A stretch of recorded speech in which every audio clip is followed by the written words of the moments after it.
Hello everyone, this is going to be your Unit 2 review video. It's going to help you complete your Unit 2 review guide, and I think be a good starting place for your studying for the Unit 2 exam.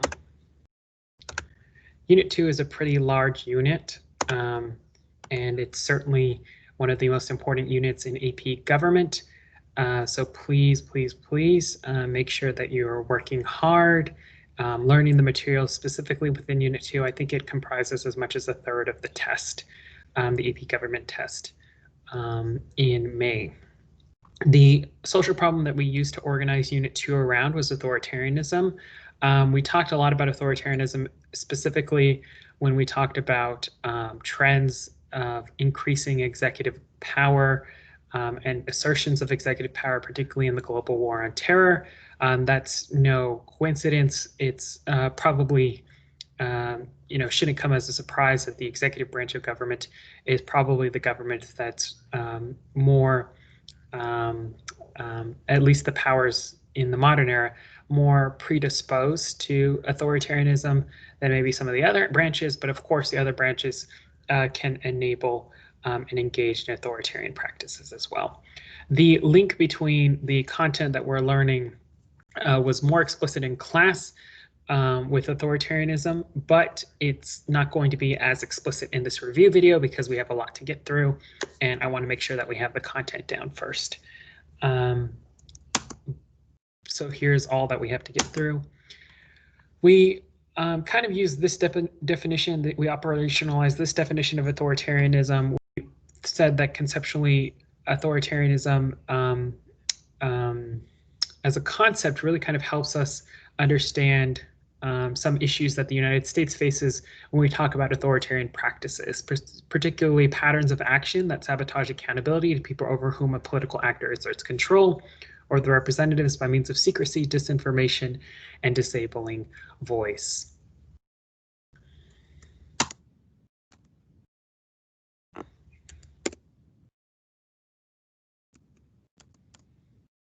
Okay, so the first branch of government that we talked at length about was the legislative branch of government. Article 1 of the legislative branch of government, Article 1 of the Constitution kind of enumerates the powers of the legislative branch of government. And since then, Congress has claimed a lot of different implied powers using kind of the necessary and proper clause of the Constitution as the basis by which it claims those powers and authorities. So the three major functions of Congress should come as no surprise. They're to legislate, to write different types of laws, constituent services, to kind of aid people to communicate with different federal agencies. They're supposed to work on their constituents' behalfs, and then oversight. So this is an important function of Congress. They conduct oversight of the executive branch agencies, and some they can hold hearings, they can launch inquiries, investigations, they can use their power of the purse to change and affect policy in Washington, D.C. and around the country. And so, yeah. So enumerated powers are powers specifically listed in the Constitution, and implied powers are powers that stem from Clause 18 of Section 8 in Article 1 of the Constitution. They're not explicitly stated, and it allows Congress to make all laws necessary and proper for carrying out its duties. We talked about the necessary and proper clause in particular when we talked about federalism in Unit 1 and how the United States federal government has gradually expanded its powers and authorities, and the necessary and proper clause is one of the crucial components for that expansion of power and authorities. So we're going to go ahead and take a look at the Constitution right now.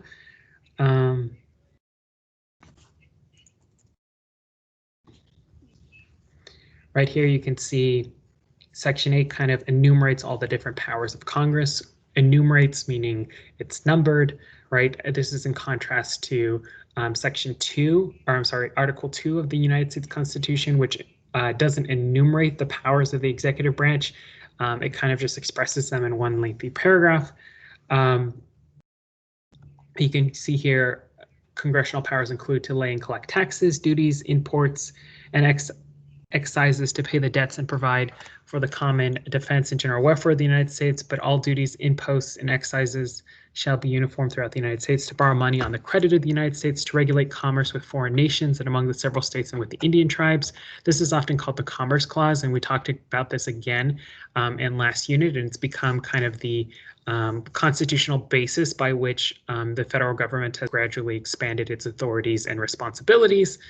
To establish a uniform rule of naturalization, to coin money, regulate the value thereof and foreign coin, to provide the punishment of counterfeiting the securities in current coin of the United States, to establish post office and postcards, to promote the progress of science and useful arts by securing limited times to authors and inventors the exclusive right to their respective writings and discoveries, to constitute tribunals inferior to the Supreme Court, so to basically to create different types of courts below the Supreme Court, to define and punish piracies and felonies committed on the high seas.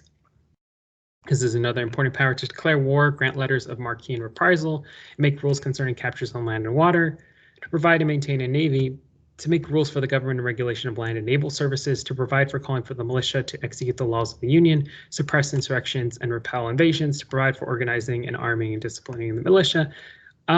And then this is probably the most important clause, the necessary and proper clause: to make all laws which shall be necessary and proper for carrying into execution the foregoing powers and all other powers vested by the Constitution and the government of the United States or in any department or office thereof. The necessary and proper clause is a hugely important clause that has allowed Congress to claim different types of powers and responsibilities aside from these different enumerated powers in with the broad idea that it allows Congress to fulfill these enumerated powers.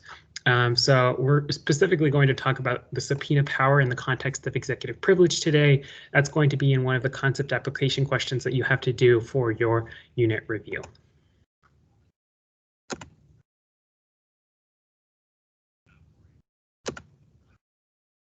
So the power of the purse is probably a critically important function of Congress.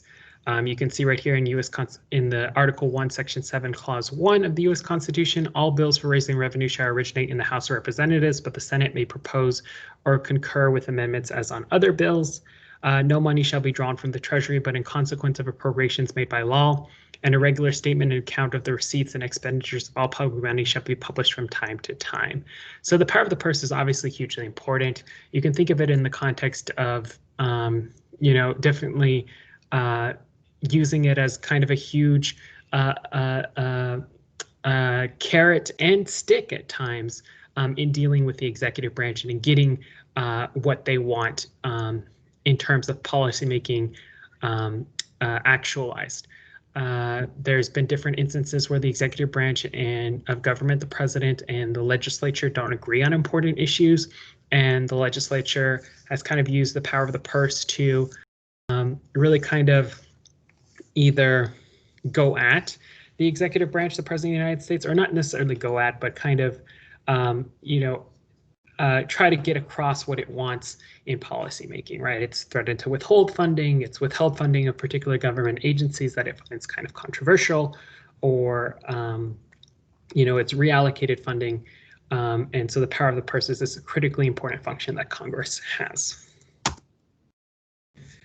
This is just a random foray into something a little bit differently, but it's kind of the fact that it's kind of randomly thrown into those videos suggests that it's in the Unit 2 exam, but there's different types of spending that the United States, you kind of have to know the distinctions between. There are like mandatory spending, like entitlements and interest on the national debt, in which spending is set by law and can only be changed by legislative overhaul.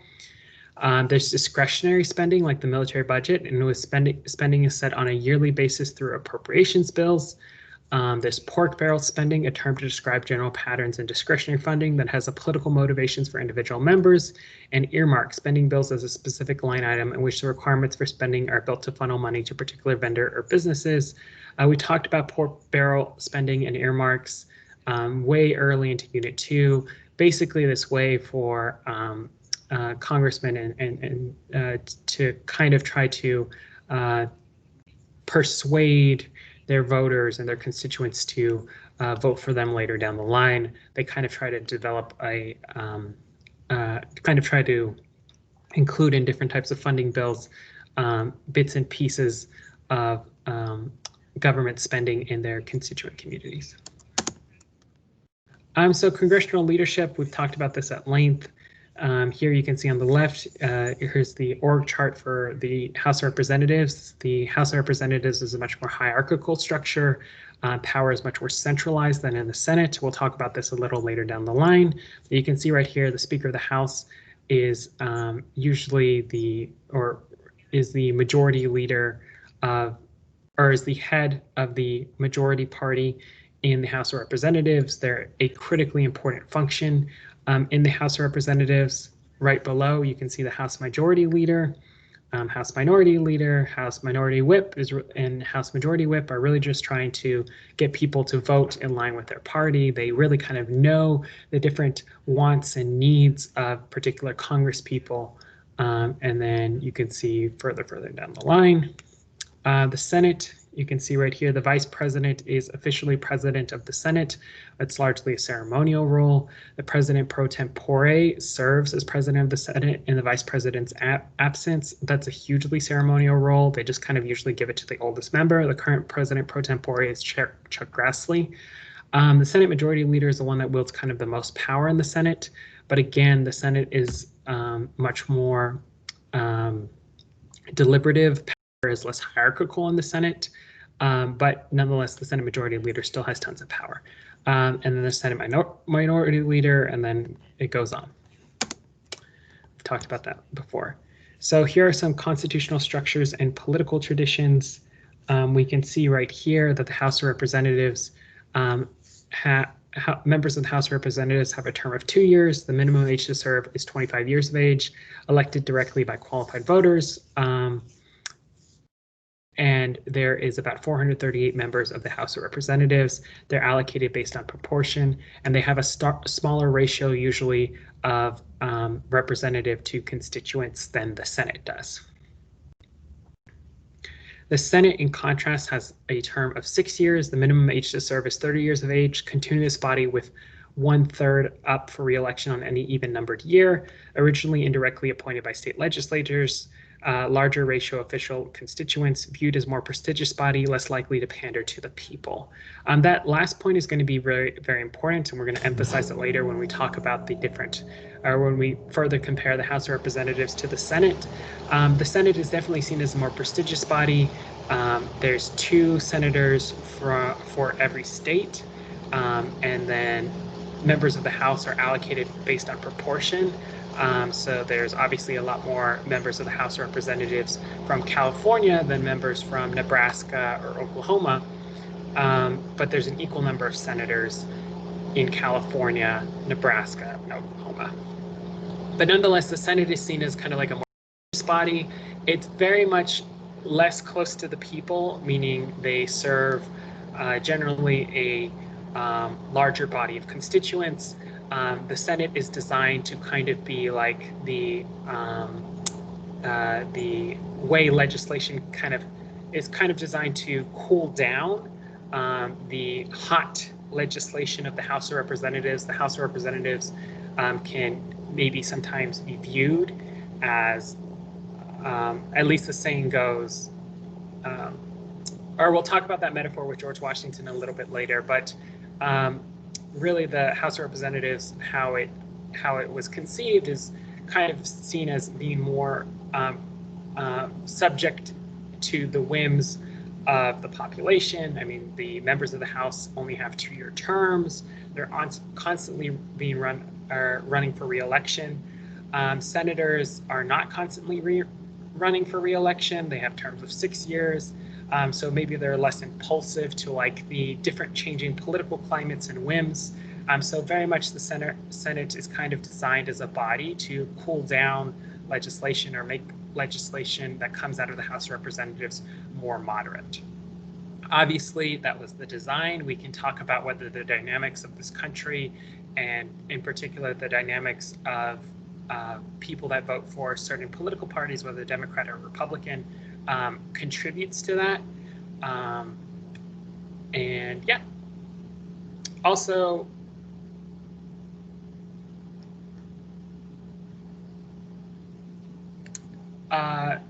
voters are choose who they want based on single member plurality.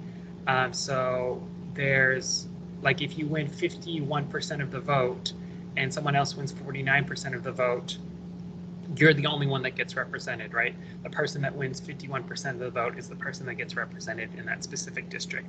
That doesn't exist in every political system, obviously. There's some political systems where a political party may win 10% of the vote and get a certain number of seats in the legislative body, and someone that wins 60% of the vote would get obviously more seats in the legislative body, but there's more representation of different people's interests and views within that particular district. There are obviously downsides to both systems. Generally, the single member plurality or electing members through single member plurality produces a two-party system like what we have in the United States, where effectively it's Democrats and Republicans, and allocating seats based on proportion, and instead of single member plurality districts where the winner takes all, tend to produce multi-party systems. Here we can see again the leadership in the Senate. Definitely take these notes down, but I am going to skip on. Oh, for the purposes of the test, know what the Senate Majority Leader does, know what the Senate Majority or the House Majority Leader does, House Minority Leader, etc.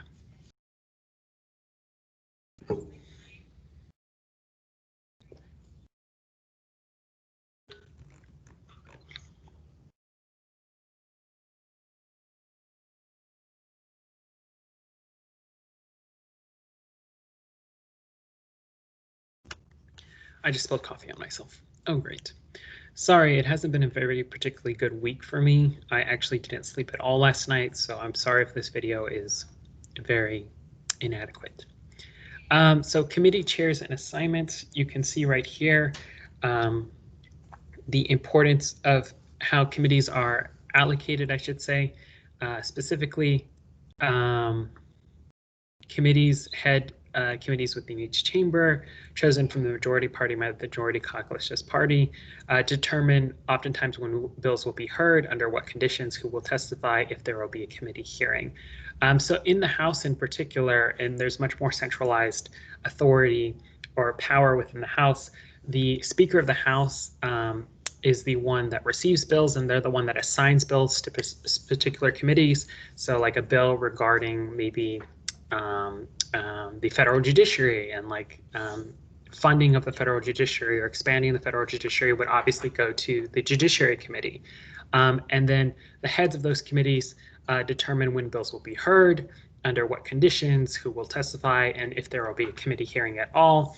To get it out of the committee, the committee holds a vote, and then it goes to the House floor to be voted on by the House of Representatives. Committees are designed to expedite the lawmaking process in the House of Representatives. With 438 members, you don't want all 438 members to have a substantial role in crafting legislation relating to like maybe farm subsidies, right? That you would want a particular specialized members of the House of Representatives and their staffs to work on. So usually the Agricultural Committee will receive bills from the Speaker of the House and mark up those different types of bills and send them to the House floor for a vote, right? So the committee structures in the House and the Senate really kind of allow for specialization for congressmen to kind of specialize in a particular subject. Usually congressmen try to get on committees that are more directly linked to their constituents and will allow them to better serve their constituents. For example, Congressman from Ohio definitely wants to get on the Agricultural Committee, or I'm sorry, from Iowa might want to get on the Agriculture Committee. A congressman from New York might want to get on the Financial Services Committee in the House of Representatives because finance is obviously a big issue in New York. So, yeah.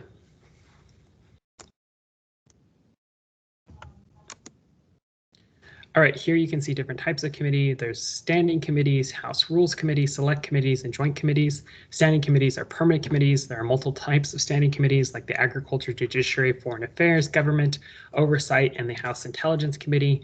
The House Rules Committee is really kind of is only a House of Representatives only. They set rules, timing, conditions, schedule to hear bills out of the rest of the standing committee, and they're super, super important, right? They really kind of regulate how bills are debated on the House of Representatives floor, which is a really crucially important function. They have the potential to kind of expedite the process and get it moving and going fast. And that is something that you would expect. You would expect a House Rules Committee to exist when there's 438 members of the House of Representatives and the Senate only has 100 members, so there has to be a lot of restrictions on when bills are heard, and the House Rules Committee is a very important committee in the House of Representatives. There are select committees which address temporary investigative or policy issues like the Benghazi Select Committee and Steroids and Baseball Select Committees. They can investigate a number of different issues. And joint committees are where the House and Senate come together to kind of hash out disputes over legislation, send it back to the House and the Senate to be voted on, and then to the President's desk. Okay, so kind of comparing the difference between the House of Representatives and the Senate further, here are example of specific constitutional powers of the House and the Senate. So obviously we talked about the impetus behind creating a bicameral legislature for the United States. So specific constitutional powers of the House are on the left. This is actually the back of the Capitol building. Here's the House of Representatives, and here's the Senate. So it's kind of flipped compared to the notes I have here. But the House has the specific constitutional responsibility of impeaching the President of the United States or impeaching members of the federal judiciary. They can also do that as well. And then the Senate has to hold the trial for the President or the specific member, or maybe a federal judge or a Supreme Court justice. Tax and revenue bills originate in the House of Representatives, and then the Senate has more power over foreign affairs than the House of Representatives in that the Senate confirms ambassadors, key cabinet officials like the Secretary of State, key cabinet officials like the Secretary of Education in general, right? So confirmation is an exclusive power that the Senate has. All the president's cabinet officials that they have to be nominated by the president and confirmed by the Senate. Treaties are also, initiated by the president, but the Senate has to ratify the treaty for it to become a treaty. Here are differences in the House and how the House and the Senate are run. Power is more centralized, as I talked about in the House of Representatives. Bill coming to the House goes to the Speaker, and the Speaker decides which committee to send it to, and the Rules Committee is super important. We already talked about that. And in the Senate, it's generally more deliberative. It's often called the saucer that cools the passions of the House. So it's like the old metaphor that is kind of often attributed to President George Washington is that in the House of Representatives, legislation coming out of the House of Representatives is kind of like a hot cup of coffee, and then it needs to be cooled down in like a saucer, like poured into a saucer to be cooled, and that's what the Senate serves as.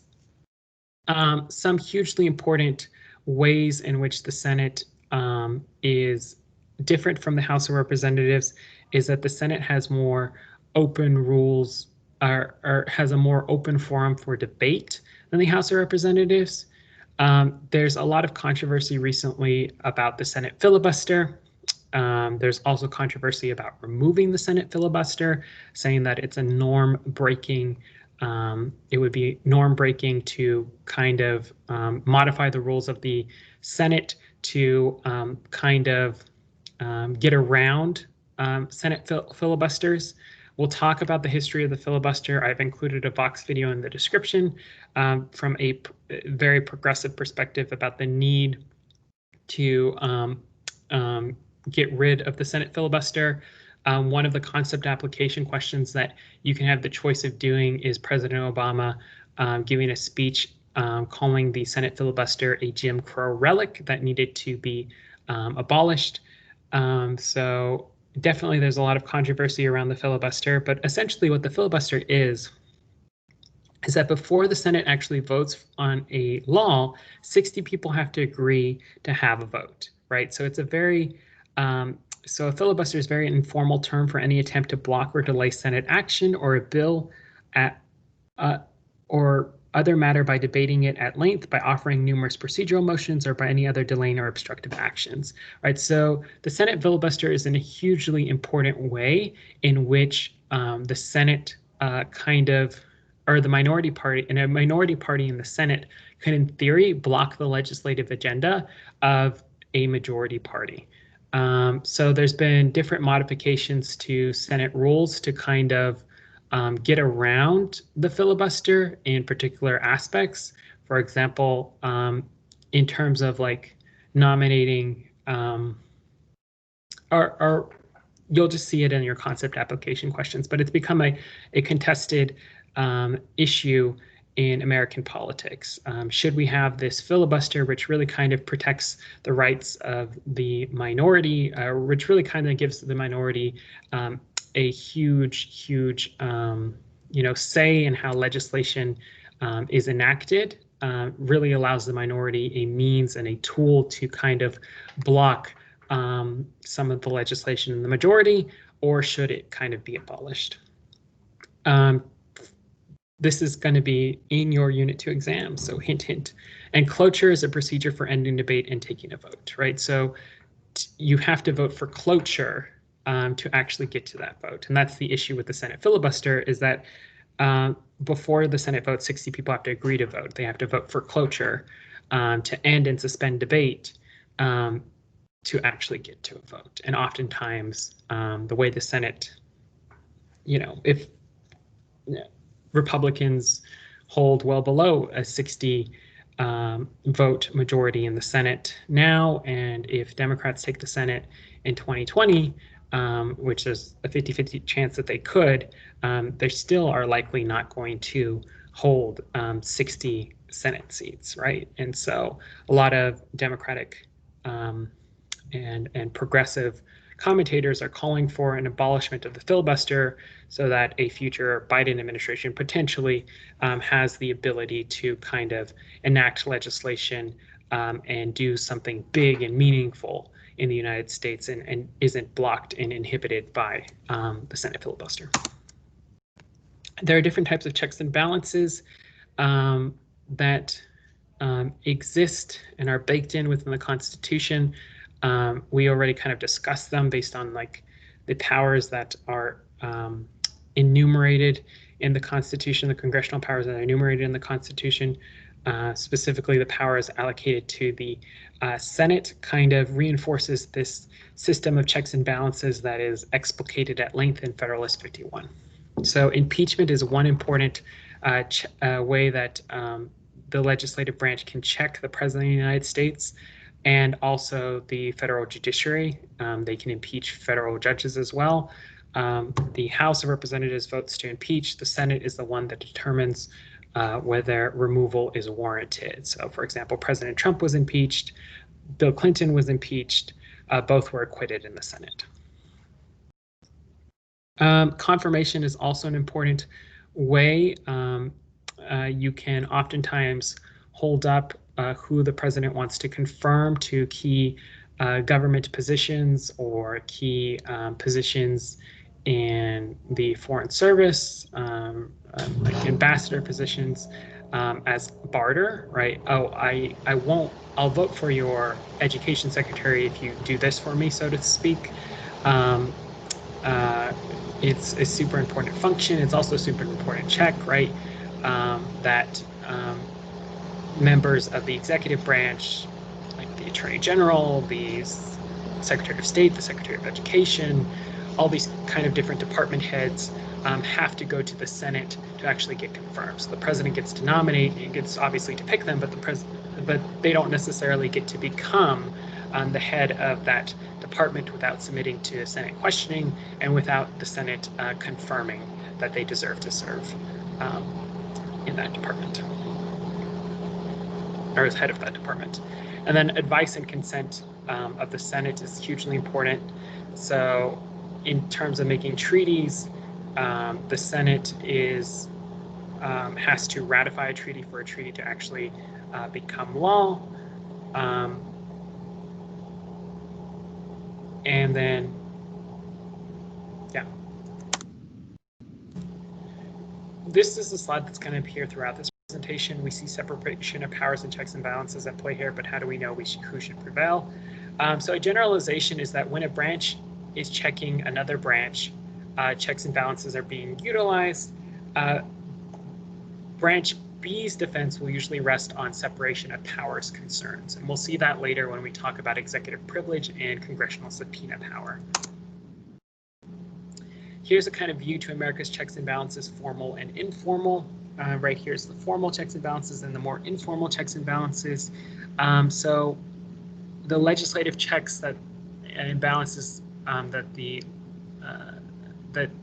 legislature can exert, they can override a presidential veto with 67%, right? So for something to become law, they have to pass it in the House of Representatives and then the Senate. The president can choose to veto that legislation, but then the legislative branch can override that legislation or override that veto with 67%. The Senate confirms presidential appointments. We already talked about this. Simple majority after cloture. The Senate consents to treaty. 67% have to consent to a treaty for a treaty to become law. We'll talk about how the executive kind of gets around. Treaty making is very difficult, especially in the United States polarized political climate on major issues like climate change or arms or treaties like the Joint Comprehensive Plan of Action, the Iran nuclear agreement. So oftentimes presidents get around this by through executive agreements. We'll talk about that later. House can impeach the president. We already talked about this, and the Senate can remove the president with 67% of the vote. A formal declaration of war. Although the president is commander-in-chief of the military, the legislative branch is the one that has the power to declare war as enumerated in the Constitution. We discussed the power of the purse, legislative oversight, investigation, and execution of law, and break a tie in the Electoral College.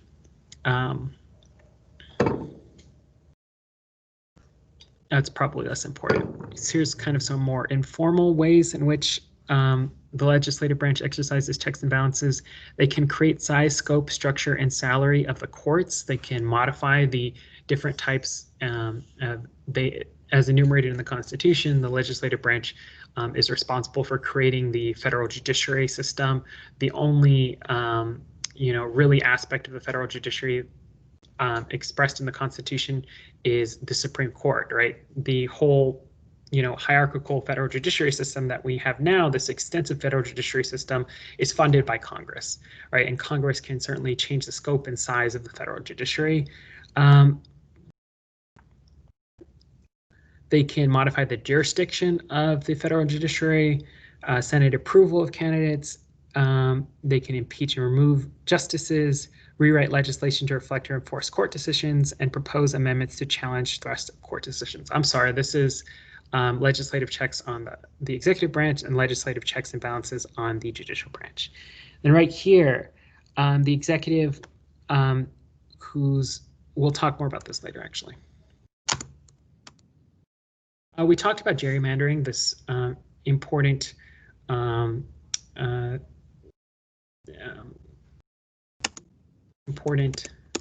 don't want to say thing that exists, but this important way of drawing district lines that has contributed in some scholars' estimation to our polarized political climate. Polarized meaning we're going further apart, ideologically apart.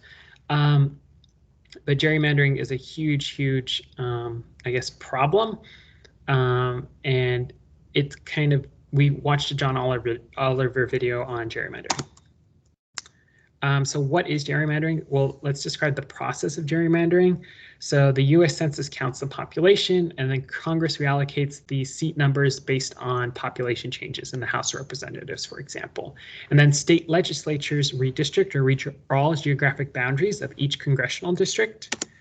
And so basically, gerrymandering is creating congressional districts in a way that advantages your political party, or in a way, that advantages your political party. That's like the essence of gerrymandering.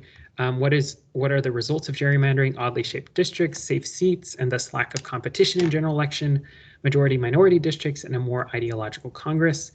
So this is kind of a map on how gerrymandering works. This is conceptually. So right here you can see 50 different precincts where 60% are blue, 40% red. You can draw the lines in such a way that all 5 House Representatives districts are blue. You can also draw the lines in such a way in which there are 3 red districts and only 2 blue districts, despite the fact the majority of people voted for blue and not red. Right? Gerrymandering is a huge, huge problem. Both parties do it when they're in power.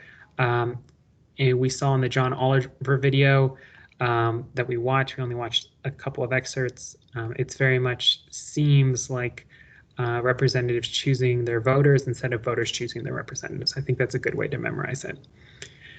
Have the courts ruled on gerrymandering? They've ruled that partisan gerrymandering is constitutional. Racial gerrymandering is unconstitutional. We'll look at these rulings a little bit later. So what I want us to also think about is that gerrymandering really contributes to a more partisan Congress, a Congress that is more faithful and to its political party than necessarily any constituents. They're definitely choosing their voters instead of the voters choosing the people. It definitely contributes to a partisan political environment, right, where the representative believes and acts on the ideas of a political party or group, right? And there's different ways that representatives can internalize and think about how they should act as a representative. They can be a partisan, meaning believing and acting on ideas of a political party or group.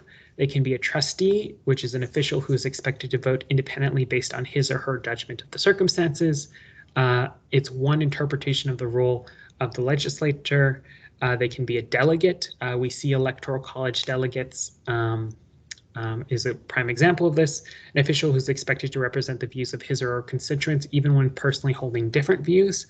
One interpretation of the role of a legislator. And they can also be a politico, which is an official who attempts to balance the basic elements of the trustee, delegate, and partisan roles. So these 4 you have to memorize for your test. It's going to be on your test. It's going to ask you it's going to present a scenario to you and ask you to determine whether the representative is acting as a partisan, politico, trustee, or a delegate, right? And oftentimes you can see in some of the congressional candidates' rhetoric how they view and interpret their responsibility as a representative elected to Congress, right? And they might have a kind of more partisan lens or a more trustee type approach to voting the way they do, or delegate or politico. It really just depends. I would argue, though, that gerrymandering really kind of contributes to this hyper-partisan politics that we see in today's era, where we're becoming more and more ideologically apart. Some of us have different, we don't even agree on the facts anymore, right? It's really kind of sad and disappointing to see as the teacher.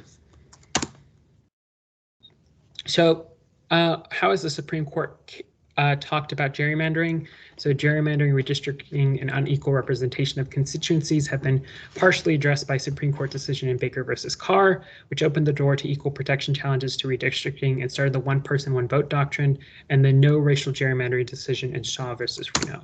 So I'm going to break these down to you in IRACs. We discussed, or I showed you how to kind of create an IRAC. These are kind of a way to write legal memos, a way to think about and articulate, or a way to apply the law and show how you apply the law in a way that is clear, which is, one important function of being a lawyer. I will say, just as a disclaimer, these IRACs are not going to be like permissible if you ever go to law school. Like, these are very dumbed down IRACs, but nonetheless, it's still important for you to kind of know this type of structure if law is something that you want to pursue further down the line. But what I'm just trying to get across here is that if you take a law class either at the undergraduate level or in law school, your IRACs are going to be a lot longer than this and require certain different conventions than we're using in this class. So in Baker versus Carr, remember that we draw the lines as a way of kind of putting voters together through districting, and many states, in the case of Tennessee, drew district lines in 1901. And this is, in this particular case, Tennessee didn't modify its district lines, and it really stayed that way until 1961. And so the way that we kind of approach Supreme Court cases, and the way that I want you to start thinking about Supreme Court majority opinions and minority opinions, is in this IRAC formula. So the issue that Baker versus Carr, was really answered was, can the courts even hear cases about congressional districting? Is it even justiciable? Meaning, can they hear those cases? And the rules that are the R in IRAC are the different rules that apply and that will allow the Supreme Court or a lawyer to come to a decision. So the Constitution and the 14th Amendment are the most applicable rules. And remember, in the 14th Amendment, there's the Equal Protection Clause, which talks about the importance of equal protection of the laws. And remember, equal protection is a guarantee under the 14th Amendment to the U.S. Constitution that a state must treat an individual or class of individuals the same as it treats other individuals or classes in like circumstances. And then A is for application. So how do the rules apply in this particular circumstance? How do the facts relate to the rules and authorities that you're citing? And so although the Constitution doesn't say a lot about like districting, the court determined that it is justiciable because districting can potentially, the way you draw a district can potentially violate the 14th Amendment, right? You can potentially violate the equal protection clause of the 14th Amendment by essentially creating districts in such a way that some people's votes matter more than others, right?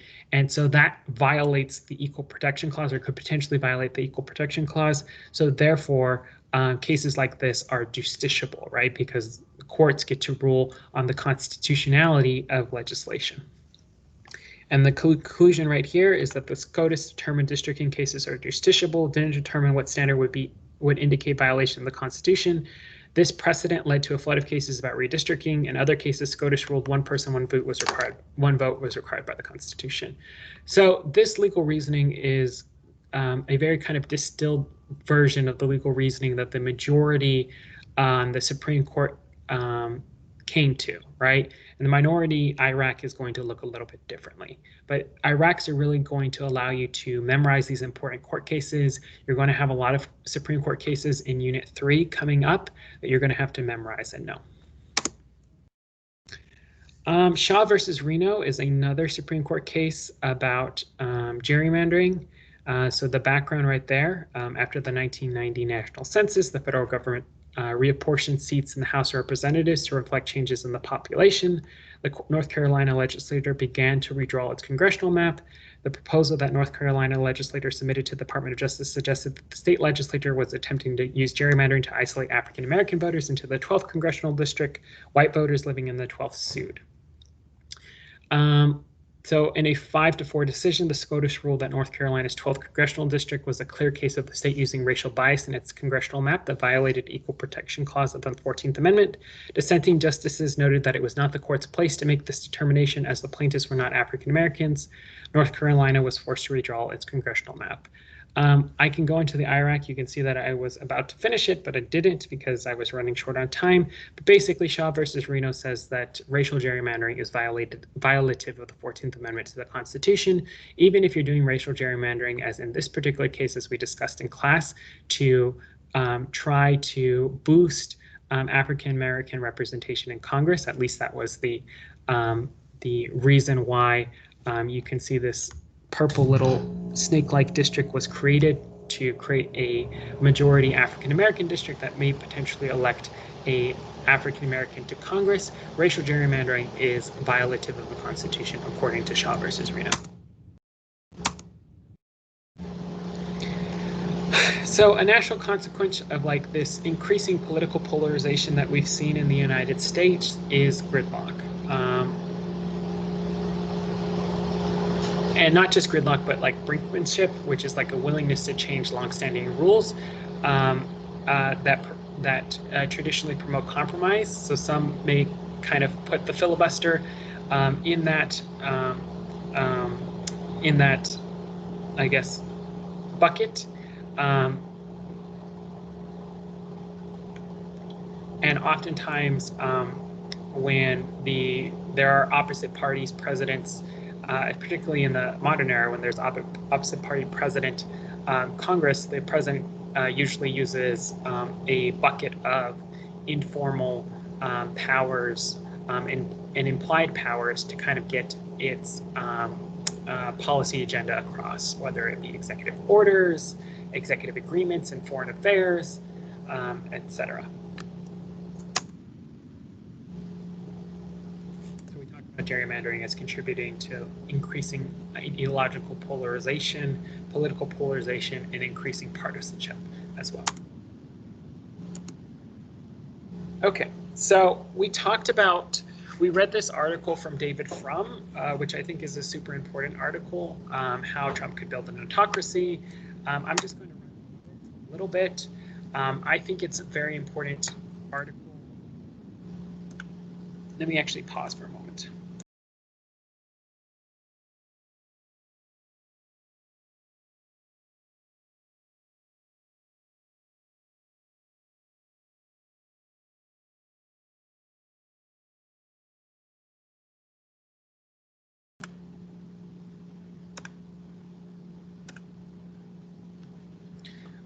So I would just say that go back and look at David Frum's article. It's a super important article that I think certainly was one of the more controversial pieces that we read this year, and certainly will be one of the most controversial pieces that we read this year. David Frum obviously thinks President Trump is an authoritarian. We discussed different practices of President Trump, like his propensity to make like a lot of false claims on certain issues as kind of being linked to disinformation. Other people said, oh, it's not just President Trump. I'm not going to tell you anything. But Frum kind of makes a series of important arguments and kind of helps me review Unit 2. He talks about, and in particular, he's focused on this deficiency that he sees within the way that the Constitution assigns roles and responsibilities. And he thinks that structurally that the President of the United States, or the presidency, absent internal regulation and self-regulation by the President of the United States, is a hugely powerful office that can lead to, obviously authoritarian practices that enables authoritarianism in some respects. So this is a cool quote that he puts. The United States is, of course, a very robust democracy, yet no human contrivance is tamper-proof. A constitutional democracy least of all. Some features of the American system hugely inhibit the abuse of office, the separation of powers within the federal government, the division of responsibilities between the federal government and the states, federalism. We talked about that. of course, at length in Unit 1. Federal agencies pride themselves on their independence. The court system is huge, complex, and resistant to improper influence. Yet the American system is also perforated by vulnerabilities, no less dangerous for being so familiar. Supreme among those vulnerabilities is reliance on the personal qualities of a man or woman who wields the awesome powers of the presidency. A British prime minister can lose power in minutes if he or she forfeits the confidence of the majority in parliament. The president of the United States, on the other hand, is restrained first and foremost by his own ethics and public spirit. What happens if somebody comes to high office lacking those qualities? So President Frum kind of really makes argument that President Trump is trying to enrich himself in office, which I'm not going to really kind of comment on, and I'm just going to say that there's, these interesting New York Times investigations. Obviously, the headline kind of suggesting or providing credence to at least some of Frum's controversial claims. This can be one of the concept application questions you choose. I'm going to have an excerpt from this, and of course, different questions that you're going to need to answer for that concept application question. But you don't have to. But one of the reasons why I wanted to look at Frum's argument is because I wanted us to kind of understand that Frum sees a vulnerability in the American system, and that's the American president. Right, and we're going to talk about this specifically. We talked at length, right? We did a whole essay on authoritarian practices by presidents in the global war on terror, whether it was some of you chose Obama's drone program and the lack of transparency in the Obama administration and elaborated on that in your essay. Some of you chose President Bush's torture program, but the American presidency, for whatever reason, is kind of this constant office that is worried about by those that see executive overreach as a hugely important or hugely or potentially problematic aspect of America's constitutional system. He also kind of talks about, checks and balances that Congress exerts that I enumerated before, and he makes this argument that American politics is hyperpartisan and that there's this party over politics mentality, and maybe it's hyperpartisan because of some of the different things we talked about, maybe gerrymandering, et cetera. But he doesn't talk about gerrymandering in his essay. But he does say that Congress isn't going to check the president, right, in the same ways that maybe the founders expected, right? That partisanship, particularly partisan affiliation, and linking between congressional Republicans and the President of the United States are going to make it so that the President of the United States is not checked at all.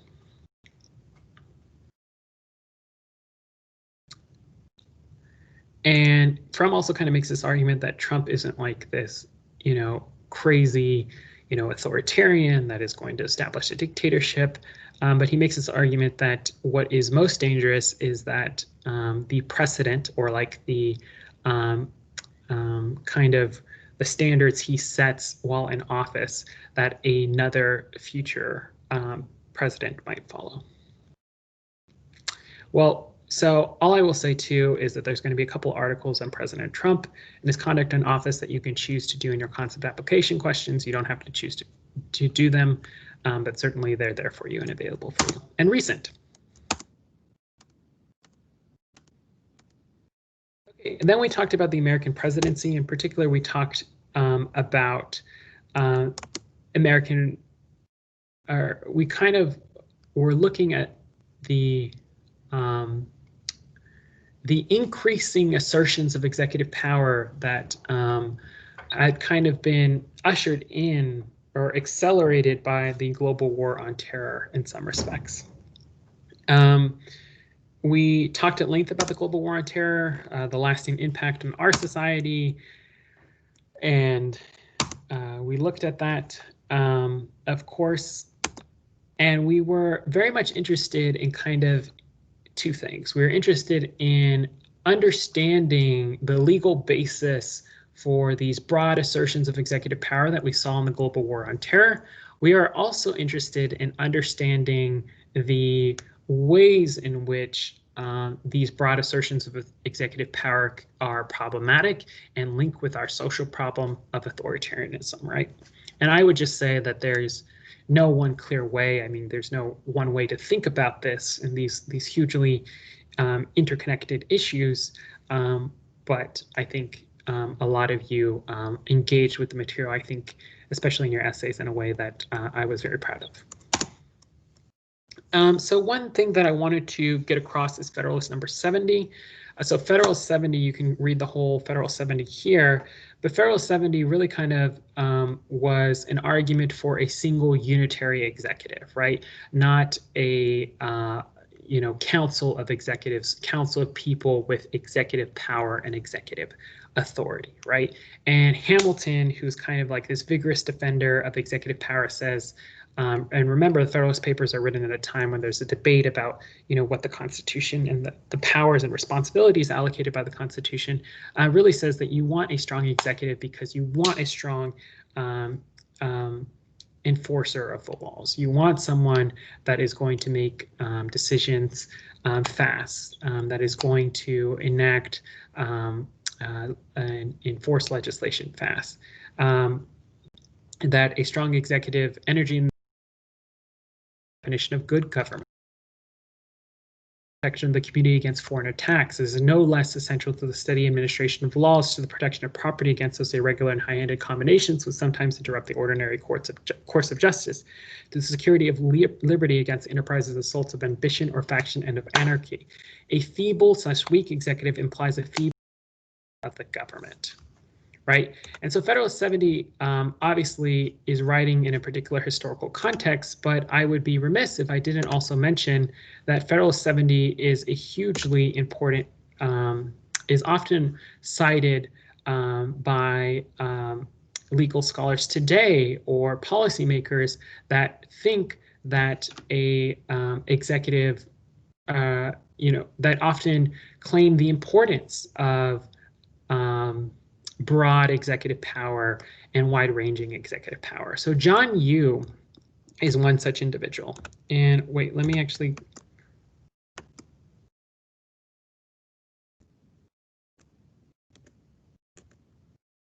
John Yoo is one such individual, and we talked at length about the CIA and the Department of Defense rendition, detention, and interrogation programs in the Bush administration. We talked about torture in the Bush administration. And so I want us to look at this legal memo, first of all. This is a memorandum for the president's lawyer. This is often called the torture. This was authored by a senior Bush administration official, Jay Bybee. It was written by John Yoo, but Bybee, of course, signed off on it. And it claims a broad view of executive power, an important but incredibly broad view of executive authority. And in particular, I'm not going to have us go through all the international legal aspects. Obviously, I'm not going to have you read the whole dang memo. We're only going to read a small portion of it. I think it's page, I missed it. It says this. So on page 31, it talks about the president's commander-in-chief power, and we'll talk about the formal and informal powers of the president later.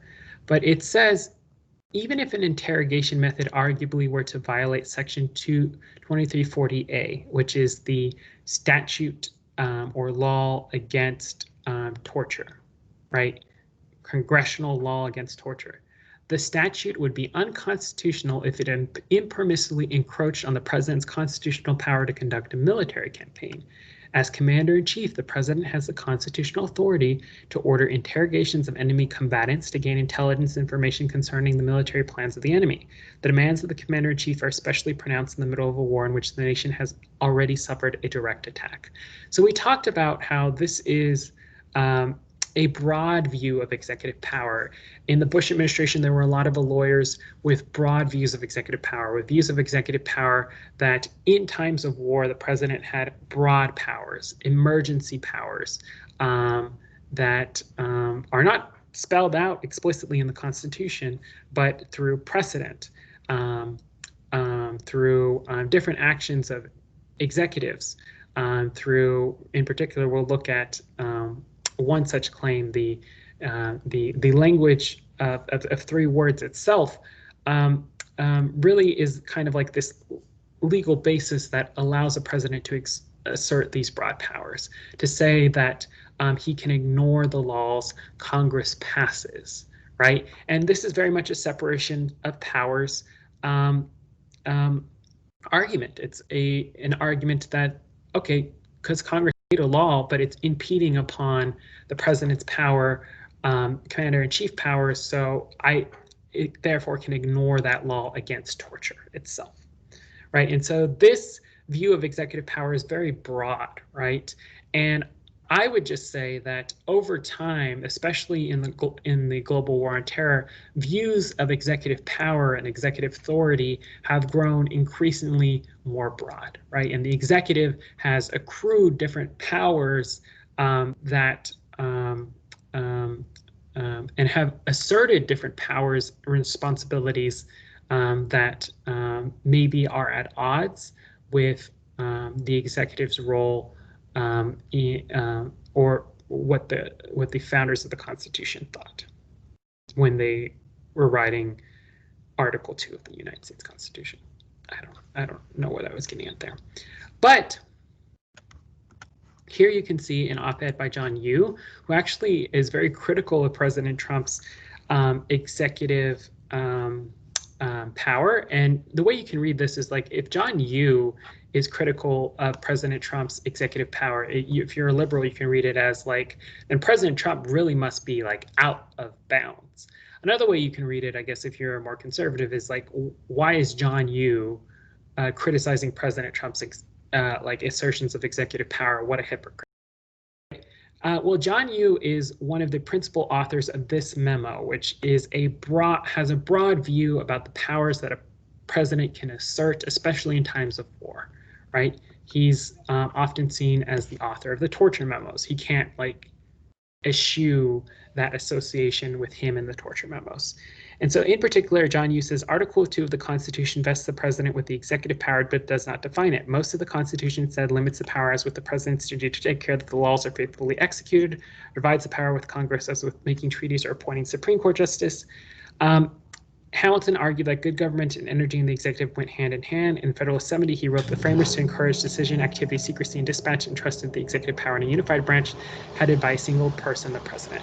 So John Yoo and like all peoples that really think that either the president has broad powers and broad authorities, or thinks that the president should have broad powers and broad authorities, often cites Federalist 70, which is all that I really wanted to show you, right? The Federalist 70 is often used in that context. What I also wanted to show you, though, is something else.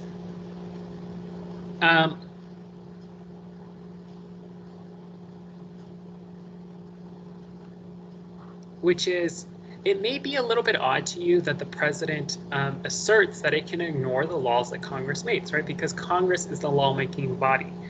And under the US Constitution, the legislative code only frames the question about legality. This is a law review article. For those of you that don't know, law review articles are where like professors of law, this is a University of Michigan professor, Julian Warrenson, who kind of argues against this theory that the Constitution vests broad executive power in the President of the United States.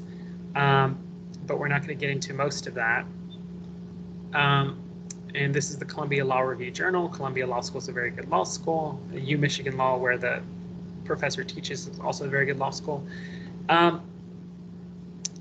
But the way that you can think of it is that under the US Constitution, however, the legislative code only frames the question about legality. It doesn't necessarily answer it. So just because a Congress passes a law doesn't necessarily mean that the president has to obey the law, at least within like mainstream understandings of executive power, right? But that's not true in every other country, right? So consider by contrast a jurisdiction where the answer really is that simple. In the United Kingdom, statutes control the crown, full stop. So the legislature in the United Kingdom, legal codes are the law. They're the supreme law, right? So if the British Parliament passes a law, you have to obey that law.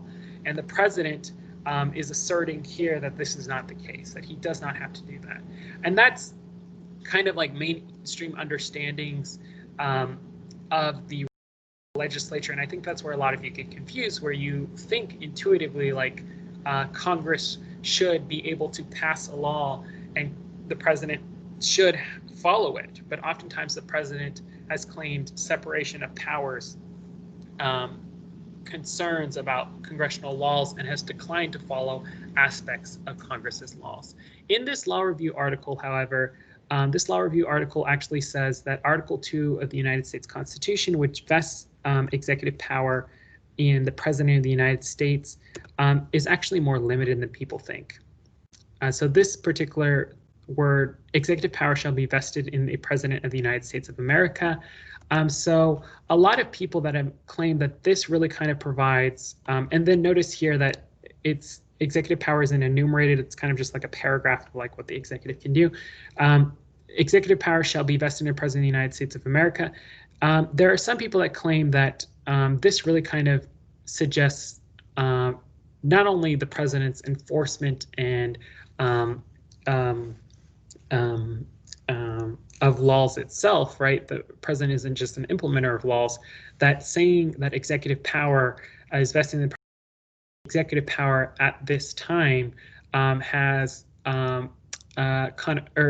has an attachment or is related to the powers traditionally reserved to the king. And the king often has a lot of power over foreign affairs or like different types of commander-in-chief powers. And so basically what a lot of theorists have claimed claimed that this specific line in the Constitution vests broad executive power, right? What people like John Yoo and the writer of this memo would claim is that the framers of the Constitution, or the authors of the Constitution, were really trying to create a vigorous and strong executive branch. What he argues in this law review article, however, is that executive power is actually more limited than people think, that the framers of the Constitution were actually probably trying, or were not thinking of the we're not trying to give broad executive power to the President of the United States. We're not trying to give broad power to the President of the United States, I should say. But nonetheless, there are differing conceptions about the view and powers of the executive, and right now the executive branch of government is hugely powerful over issues, foreign affairs, military issues related to use of the military force abroad, all kinds of things. But I would say that a lot of people don't really kind of accept this extreme argument anymore that the president can torture people because the ban against torture encroaches upon the president's powers under the Constitution, particularly his commander-in-chief powers and his inherent and emergency powers. Which brings me to the next thing, right? This is something that you're going to have to memorize, but the president there are all types of formal and informal presidential powers. The formal powers are like the commander-in-chief, the chief diplomat, the chief of state, chief administrator, chief executive, chief legislator. These are the express powers delegated to the president in the Constitution. You can specifically find them in Article 2 of the Constitution. We'll talk more about them in a bit. Congressionally delegated powers are like the implementation and executed laws. And then implied powers are the president has the ability to establish cabinet and advisors, Executive privilege, we'll talk a little bit more about that later. Executive orders, presidential signing statements, and other presidential proclamations are implied powers that kind of help the president exercise these powers. That's kind of what implied powers mean. And then inherent powers are constitutionally delegated powers, specifically relevant to our discussions about the global war on terror and prisoner detention and treatment in the global war on terror, detainee detention and treatment in global war on terror, is emergency or powers that the presidents have claimed. Informal presidential powers are stuff like the chief of the party. The president is kind of the most public official of, in President Trump's case, the Republican Party, President Obama's case, the Democratic Party. Congress, they're often seen as kind of the chief legislator. They can introduce, or they can kind of set the policy agenda. They're not the ones that can introduce bills in Congress, but they can oftentimes influence what bills congressional officials introduce. And then they have the public power of persuasion, right? They're the chief citizen. They have, several different media events. They're considered the head of state, hugely important people in global and world affairs. They have the bully pulpit. President FDR had fireside chats, which you should have learned in AP US history.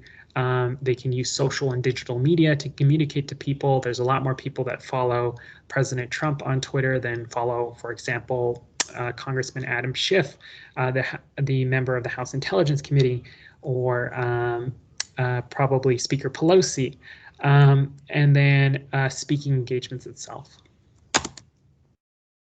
So legislative powers of the president. So expressed in the Constitution, the president has to give a State of Union address once they are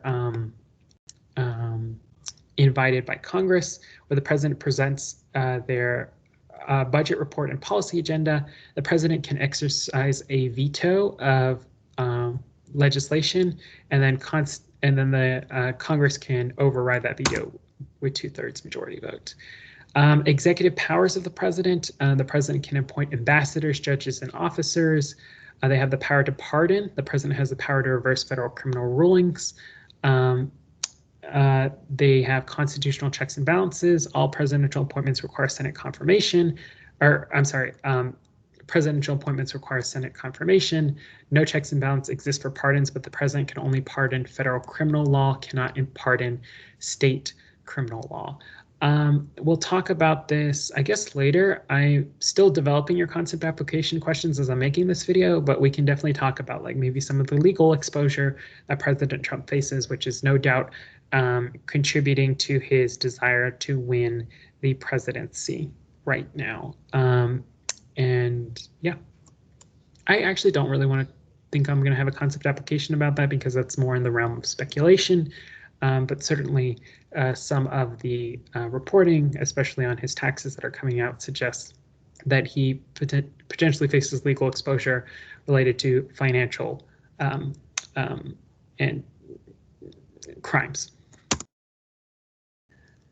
Military powers of the president. So the commander-in-chief is the president, is the commander of the armed forces. Again, another constitutional check and balance related to this is that the president, this idea, remember, of constitutional check and balances is to create kind of overlapping realms, not just to separate the branches of government, but overlapping realms of power. But the president cannot declare war, only Congress can declare war. Diplomatic powers of the president can appoint ambassadors, make treaties, and both ambassadors and treaties must be confirmed by the Senate. We talked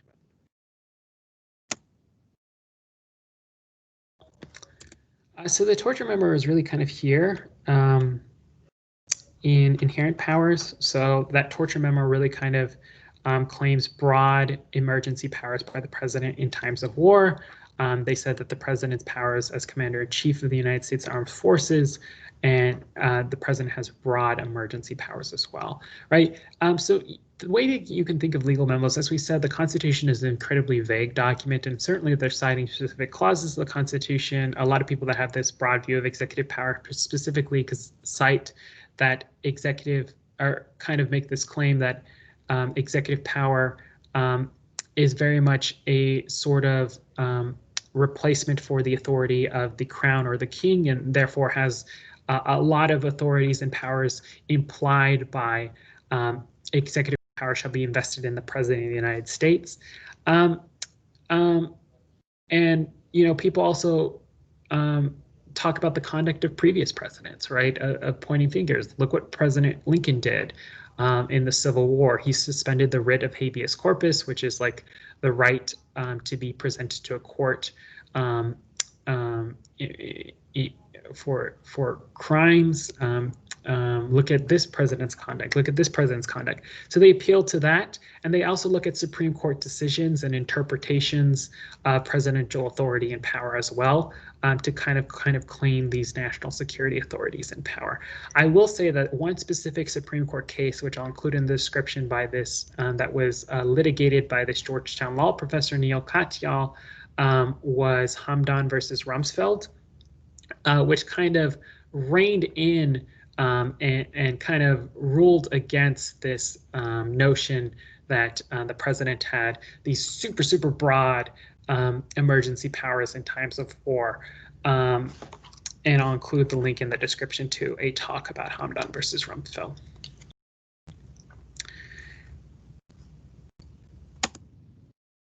Okay, so executive privilege is one of the implied powers that comes with the express powers of the Constitution that presidents have asserted, but you know, isn't explicitly found in the Constitution in any specific place. But nonetheless, it's super important for understanding, or I'm sorry, not super important for understanding, but it's kind of been like a wide practice. What did I want to talk about?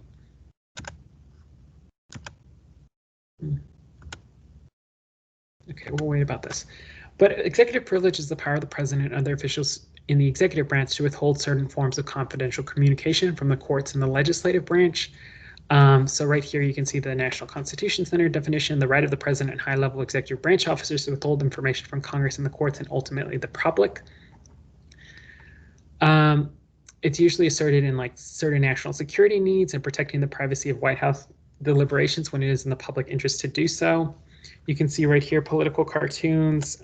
One concept application question is either going to be about President Trump asserting executive privilege and President Obama asserting executive privilege in the Fast and Furious case. So oftentimes presidents assert executive privilege.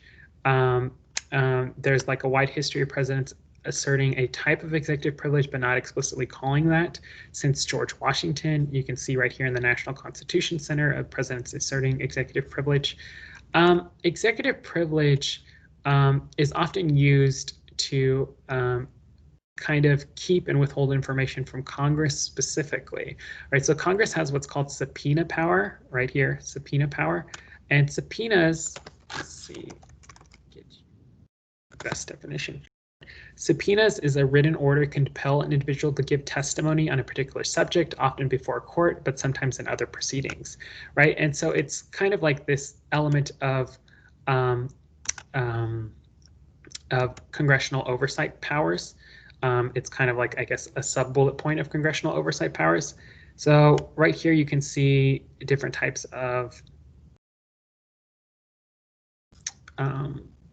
the subpoena power. Congress may oftentimes try to subpoena federal documents, government documents from executive branch agencies or departments, and presidents have claimed executive privilege to withhold access to them, especially in scandals that may be politically damaging. The way that you can think of executive privilege and subpoena power is that executive privilege is often seen as very broad and extensive by executives and the president, and often seen as very limited by Congress. Congress really has a lot of different enforcement mechanisms for congressional subpoenas, but oftentimes what happens is that, let's see if I can find a good excerpt, is that Congress may subpoena specific documents.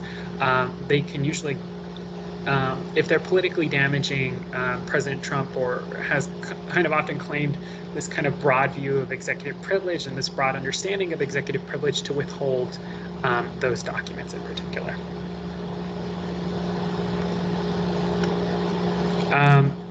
And presidents often have like a broad understanding of what executive privilege covers. Congress has a very narrow understanding of what executive privilege covers, but long story short, the courts haven't litigated on this issue, this issue has been litigated before, but the courts haven't been decisive about what kind of powers that or what kind of things executive privilege covers in a way. So there's a lot of lack of clarity on this issue, right? And this issue really oftentimes it's just, yeah, Congress trying to get documents, the executive branch trying to impede him by claiming executive privilege. The battle ends up in the court, but it takes years to kind of get litigated, and eventually usually a political resolution is reached. Maybe there will be some form of compromise to release specific documents, but especially in these hyper-partisan times, that has been not the case. So I'll include these two in the description. A lawfare podcast is really good. Executive agreements is this really cool, is this workaround for treaties that the president has kind of used. So the president has executive agreements are basically political agreements that can be torn up when a different president comes into office. But an example of executive agreement would be like the Iran nuclear deal, where President Obama and several other countries kind of negotiated on Iranian enrichment of uranium and production of material that could potentially be used to create a nuclear weapon. We're not going to get into like the weeds of like what's in the Iran nuclear deal. It's a very complicated deal, but President Obama knew that he couldn't get it ratified by the Republican Senate, and Senates were very critical of this agreement. And so it was just that. It's just an executive agreement. It's not a treaty. It doesn't have the force of law. And so an executive agreement is not law itself. It's just kind of like a political agreement, not a legal agreement, and therefore can be thrown away and reneged on by another president, which President Trump did. Bully pulpit we've already talked about. Executive orders are a declaration by the president which has the force of law, usually based on existing statutory powers, but not always, and requiring no action by the Congress or state legislature. It's given by the president to federal administrative agencies, and it's generally used to direct federal agencies and officials in their execution of congressionally established laws of policies. Executive orders have the force of law, but they're not actually law themselves. It's an important distinction to make. Presidents oftentimes can use executive orders, particularly when the Congress is controlled. One of the chambers of Congress is controlled by an opposing member of, or the opposing political party, and partisan politics really isn't allowing the president to enact their agenda, so they often sign off on a lot of executive orders. But executive orders, as this political cartoon suggests, can be thrown away once the next president comes into office. So this is President Obama in this political cartoon shredding all of President Trump in this political cartoon shredding all of President Obama's executive orders.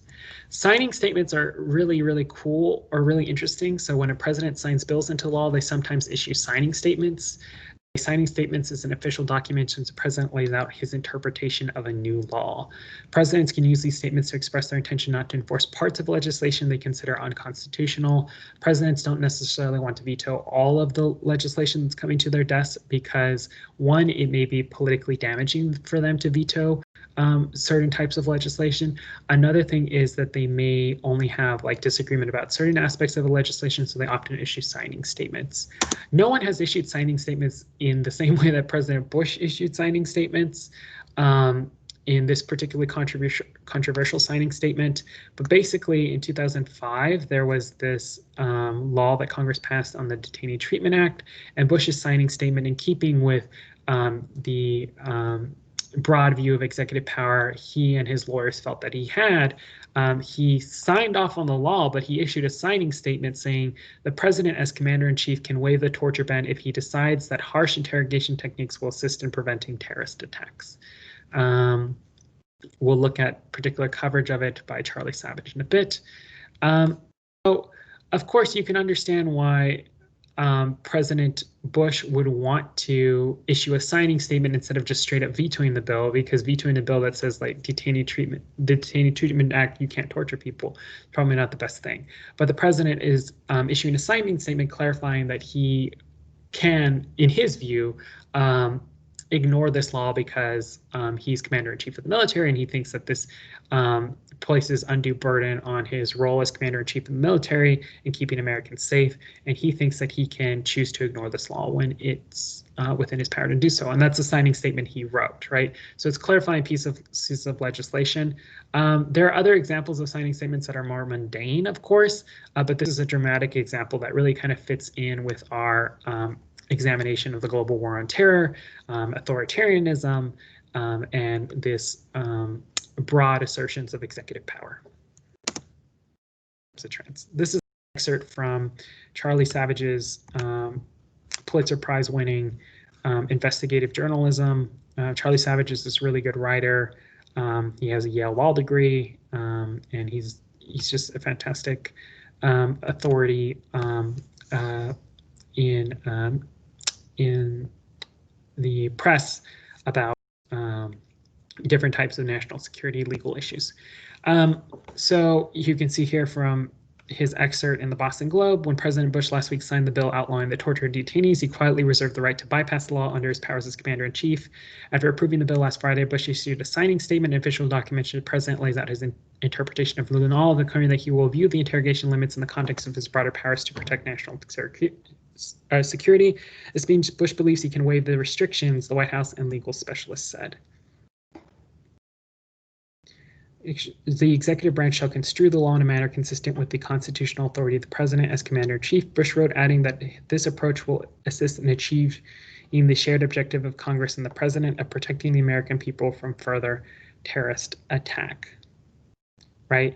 And so the signing statement is kind of vague. It doesn't straight up say like, oh, this law is unconstitutional. I'm going to choose to ignore it when I want to. But, you know, Charlie Savage kind of really breaks down how the importance of the signing statement. We talked about Gitmo before.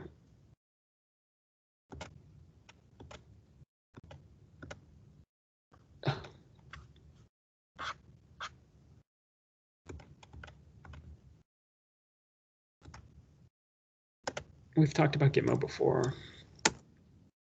Okay, Obama's executive order. We've talked about executive order. So this is one executive order closing the legal loopholes that permitted torture.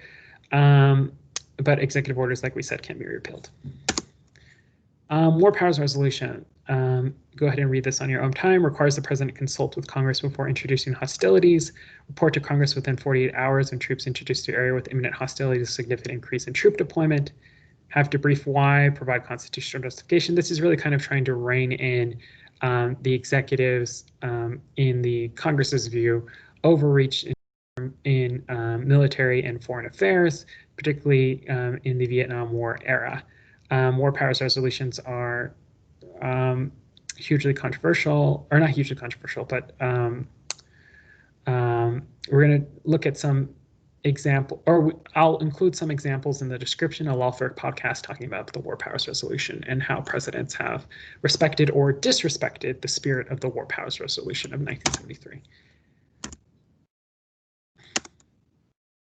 This is a really cool book, by the way, by Charlie Savage, which really kind of gets at like how the Obama administration kind of legitimized a lot of, I mean, they did stuff like end torture, or close the legal loophole to end torture, but they really kind of provided a firm legal footing and legitimized a lot of the practices and of the Bush administration that a lot of people found authoritarian and were very critical of. The Obama administration expanded the operational tempo of the drone program. The Trump administration has since done that as well, and also has like lessened the rules for authorizing drone strikes itself. Yeah, and so this is just a really fascinating, I'll include in the description, this talk from Charlie Savage.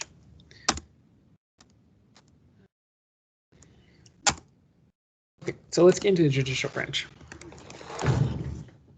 Sorry if I'm disgusting in this video. I'm so tired. I didn't sleep at all last night, and I need coffee. But now we're going to talk about the judicial branch.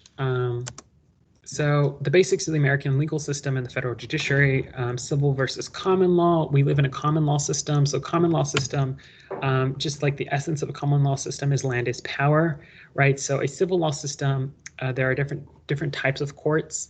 In a common law system, the judiciary can hear, land is definitely power. So the judiciary can hear a range of different cases of both civil cases and criminal cases. Criminal cases obviously being if a crime's been committed, civil cases, I mean, we know the difference, right? We've all seen Law and Order and Judge Judy. And we've talked about it before. But you can see right here that our system is very much kind of emphasizes that land is power, right? All these different types of courts. These are U.S. district courts right here. The 13 U.S. district courts kind of can hear a broad range of issues within those given territories, right? As opposed to a civil system, which has specific courts, which has specific like constitutional courts, or has different types of like specific courts issues. Also, like integral to our common law system is an adversarial process. So we have a plaintiff or a defendant in civil cases. In criminal cases, it's the government is the plaintiff versus the defendant, because remember that it's very much in keeping with this idea of a state of a social contract where we give our authority to seek redress for a wrong or a crime committed to the sovereign, so the government is the plaintiff. In common law systems, there's this thing called the erga omnes effect, or towards all. So decisions made in the federal judiciary have an impact not only on the two parties present, but also across the whole either district or across the land, specifically in the Supreme Court case. So the Supreme Court is considered like decisions made in the Supreme Court are often considered the law of the land. There is a lot of room for interpretation of different types of statutes and laws. The courts have an invaluable role in clarifying legal issues in our system, as opposed to different types of systems which have much more powerful legislatures, in which legal codes are supreme. The courts in our system have an ability to render policy of either the executive or legislative branches unconstitutional or unlawful. They have ability to stop particular actions of the executive and legislative branch. In common law systems, law bubbles up. In our system, for example, so the first tier of this hierarchical system is the U.S. district courts. There's about 94 courts, and then they go to like the U.S. courts of appeals, and then all the way up to the Supreme Court. So courts at the lowest level get the first tastes of how law affects people. At the appellate level, it becomes a little bit more abstract. Courts are more concerned with correctness of the lower court's ruling and nature of the law.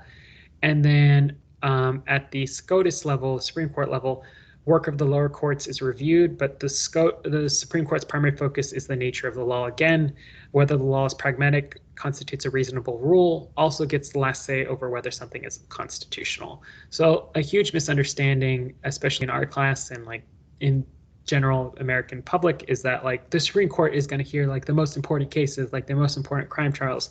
No, it's ridiculous. No, the Supreme Court is more focused on like the nature of the law, the constitutionality of specific aspects of the law. The appellate level too is not concerned with necessarily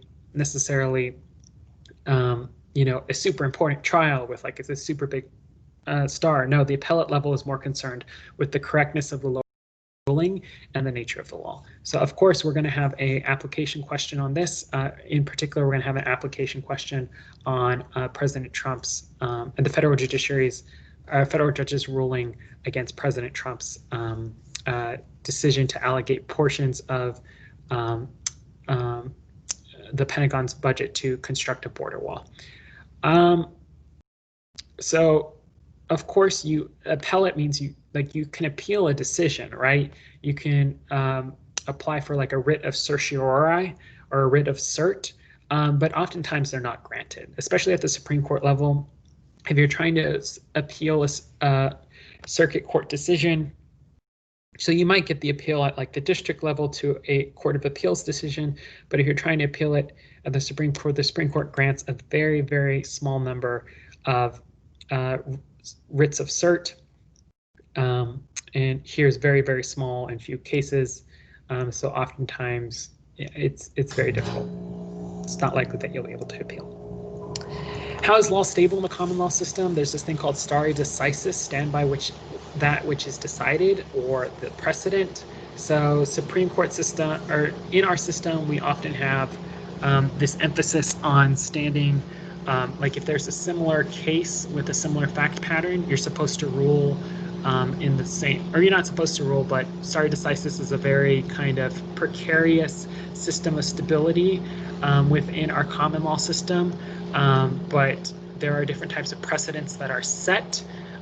If you're at the appellate level, right, and the Supreme Court already issued an opinion on a case with a similar fact pattern, then you should definitely rule. You have binding precedent, what's called binding precedent, and you should definitely rule in the way that the Supreme Court would rule. But oftentimes there's no two cases that are exactly similar, and so it leaves room for applying the law in a slightly different way.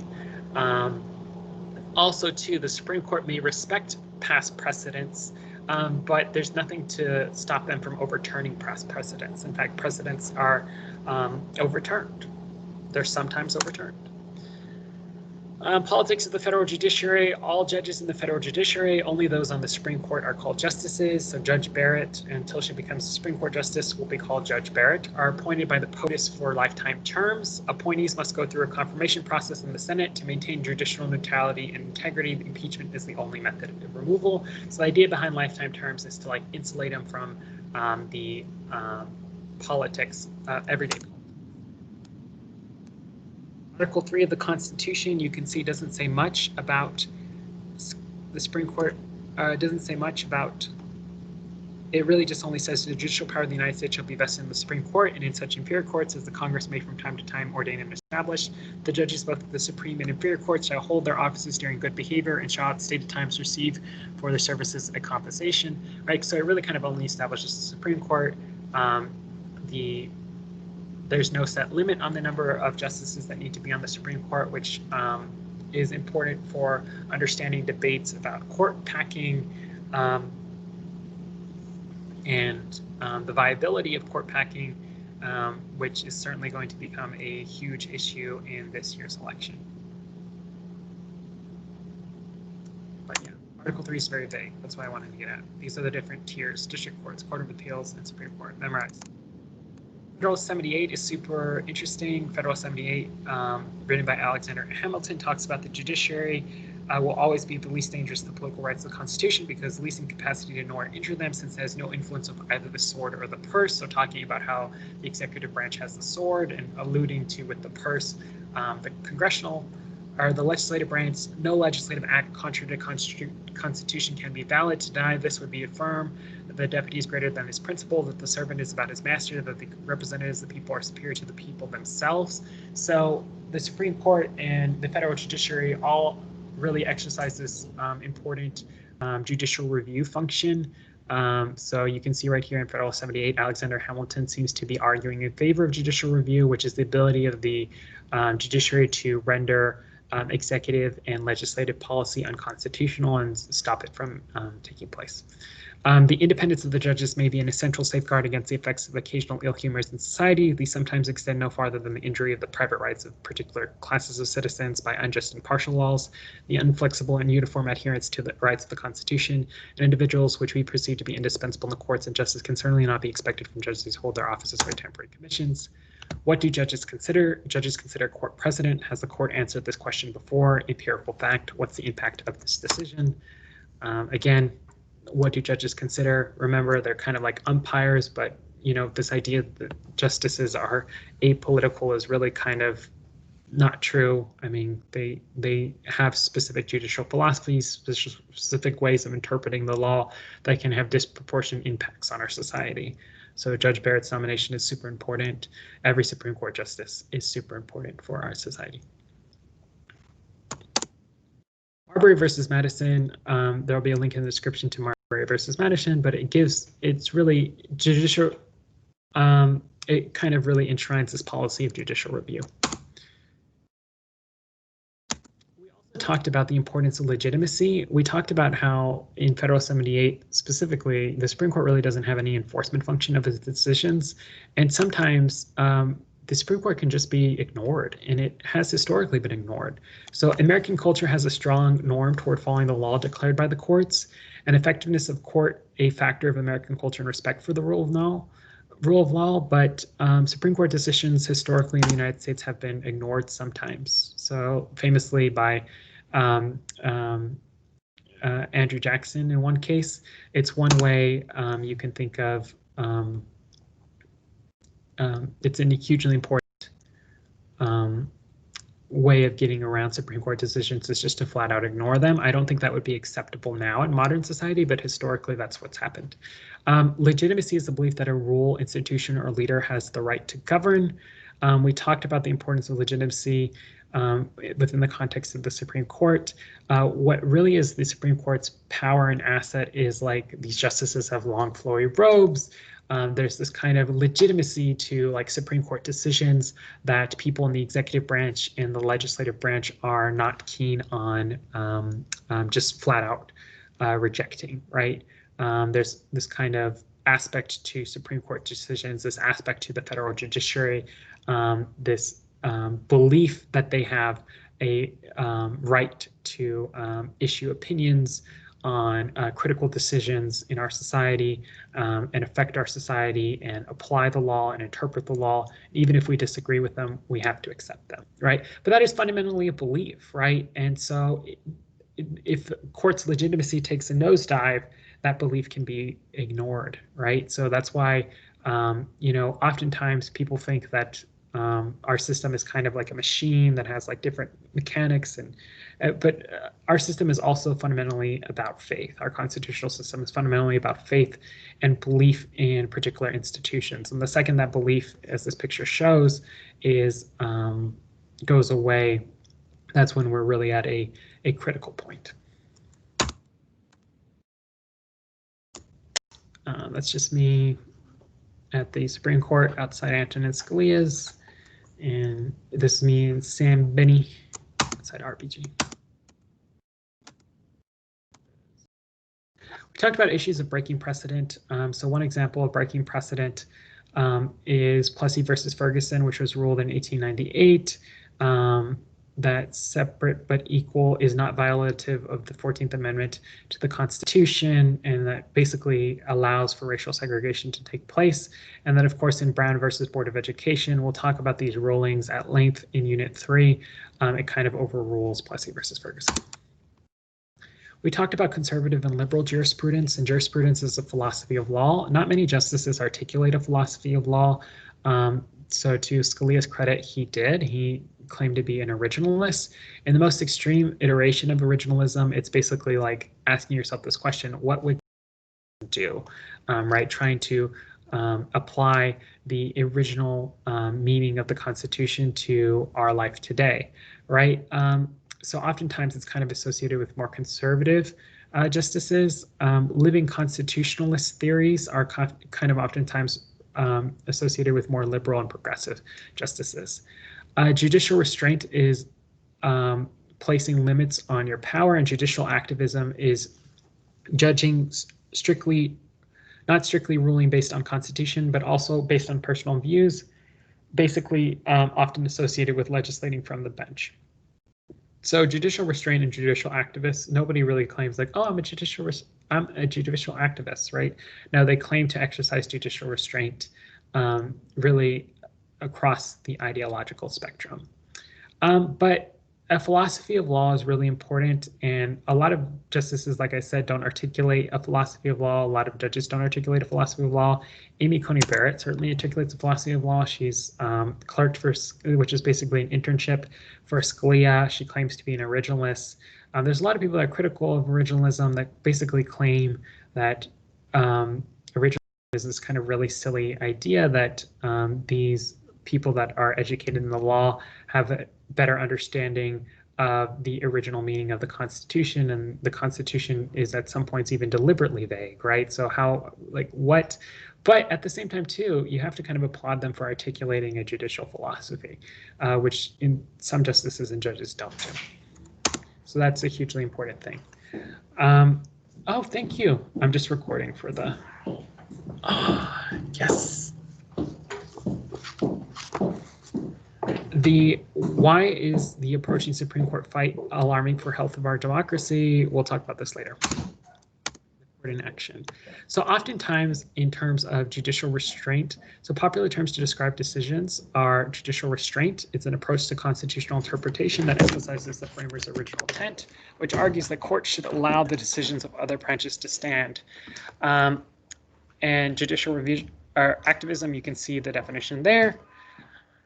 And its approach to judicial decision that holds that judges should use their power broadly to further justice, often expanding their own powers and interpreting the Constitution beyond what is literally said. So critics of the court often accuse justices who pen controversial decisions of judicial activism, whether they're liberal or conservative justices. This is the term that can be applied to liberals in Obergefell versus Hodges, which is the Supreme Court case that allowed for same-sex marriage, and to conservatives, McDonald versus Chicago. It is often used to describe a justice, but is more appropriate when applied to decisions, right? I think that's hugely true. Right here, you can see Susan Hennessy. She is the editor of the Lawfare blog. She's a very intelligent woman. She's claiming that Judge Amy Coney Barrett is going to be judicially activist with respect to not respecting Supreme Court precedent enshrined in Roe v. Wade. Some of you did Roe v. Wade, which was important for the expansion of abortion rights in the United States. Susan Hennessy argues the cynical attempts to pretend that objections to Barrett's stated views as religious bigotry are just a way of disguising the real endgame, using judicial activism to overturn 50 years of established precedent to eliminate the right to choose, right? So she's very much alluding to what she thinks is going to be ACB kind of delivering blows to abortion rights in the United States and her rulings on the Supreme Court. On the other end of, like, I wouldn't necessarily identify, I don't want to put words in Susan Hennessy's mouth and claim she's a liberal.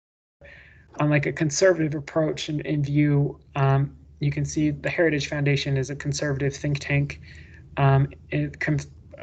partisan conservative think tank in Washington, D.C. Taking the politics out of the judiciary is a key tenet behind the concept of constitutional originalism. There should be nothing controversial about that. Not replying to Susan Hennessy, but replying to someone else. I just didn't find attaching that tweet important, but really kind of expressing this idea that originalism is basically judicial restraint, equating this judicial philosophy with judicial restraint. And then to further complicate things, we can see, I'm not going to read Amy Coney Barrett's opening statement, but I'll include it in the description. Kind of Pete Buttigieg. So I'm putting these people in conversation with one another, and they're not in conversation with one another, right? But I'm trying to get across this idea that judicial restraint, judicial activism are kind of around a lot. And this is Pete Buttigieg responding to Amy Coney Barrett's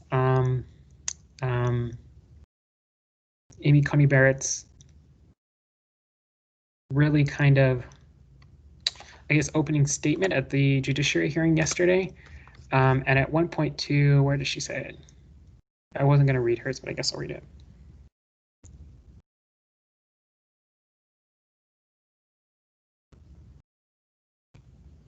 Courts have this is what Amy Coney Barrett says, courts have a vital responsibility to enforce the rule of law, which is critical for a free society, but courts are not designed to solve every problem and right every wrong in our public life. The policy decisions and value judgments of government must be made by the political branches elected by and accountable to the people. The public should not expect courts to do so, and courts should not try, right? And so what Pete Buttigieg responds to is, and he says, this is what nominees do. They write the most seemingly unobjectional dry stuff, but really what I see here is a pathway to judicial activism cloaked in judicial humility. At the end of the day, rights in this country have been expanded because courts have understood what the true meaning of the letter of the law and the spirit of the Constitution is. That is not about time traveling yourself back to the 18th century and subjecting yourself to the same prejudice and limitations as the people who write these words. The Constitution is a living document because the English language is a living language, and you need to have some readiness to understand that in order to serve on the court in a way that actually makes life that life's better. So Pete Buttigieg, for those of you that don't know, is a failed presidential Democratic candidate, and likely member of a future Biden administration if the Biden administration comes into fruition. Biden wins the election. But he's kind of getting at this idea, and he's saying, like, nominees always claim this, right? And which they do. Ruth Bader Ginsburg claimed it in her judiciary hearing as well. They write the most seemingly unobjectionable stuff. Americans think, like, the American public wants like an umpire and thinks that, you know, these judicial philosophies and judicial theories, and kind of has this perception that judges shouldn't be political. But it's the same way in which Americans think like education shouldn't be political, but it's inherently political, or sports shouldn't be political, but they're inherently political. I mean, politics affects every aspect of life, and for people to think that they don't, I don't understand that idea. But at the end of the day, rights in the country have been expanded because courts. So he's basically saying that, like, her taking this originalist position and is going to in a sense, be judicial activism because she's going to overturn decisions. I guess what he's implying, she's going to be disfavorable and not respect Supreme Court precedents and stare decisis on decisions she thinks were judicially activist decisions that the Supreme Court made. And that an originalist interpretation of the Constitution is actually a very radically inappropriate interpretation of the Constitution. And so this is me just putting in conversation all these different people together that probably don't want to be in conversation with each other, except Pete Buttigieg with Iraq's 14th Amendment due process. All right. Judiciary, these are some important restrictions on the Supreme Court. So Congress can issue legislation to modify the impact of Supreme Court decisions. Constitutional amendments are one way that Congress can kind of try to overturn a Supreme Court decision. I mean, obviously constitutional amendments are hard. The Supreme Court's super important, right? Especially nowadays, constitutional amendments are damn near impossible. So, you know, Supreme Court decisions are super, you know, heavy. You know, Congress can try to modify, or the president can try to modify Supreme Court decisions by appointing new people to the federal judiciary, or appointing new people to the Supreme Court, or even packing the court. We'll read a concept application question about that. And the president states evading or ignoring Supreme Court decisions, legislation impacting courts. Okay.